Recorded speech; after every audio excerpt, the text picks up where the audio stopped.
Hi everyone, welcome back to my channel. In today's tutorial I am going to show you how to stuff your amigurumi project with fiberfill.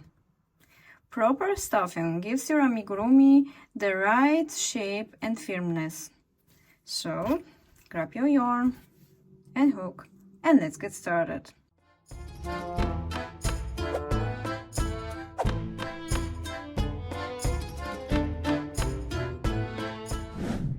Start by pulling apart the fiberfill to loosen it up. This helps avoid lumps and makes the stuffing process smoother. Begin stuffing your amigurumi piece in small amounts. It's better to add little by little to ensure even distribution. Use your fingers or a tool to push the fiberfill into the corner and smaller areas.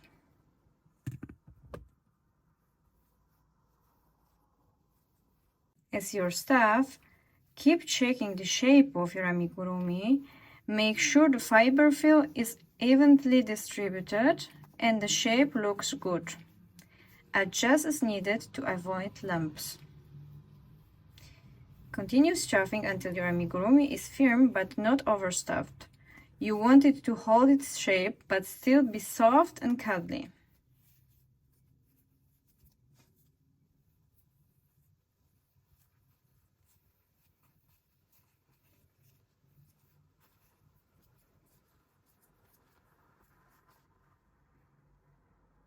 If you found this tutorial helpful, please give it a thumbs up and click the subscribe button below for more crochet tutorials and tips.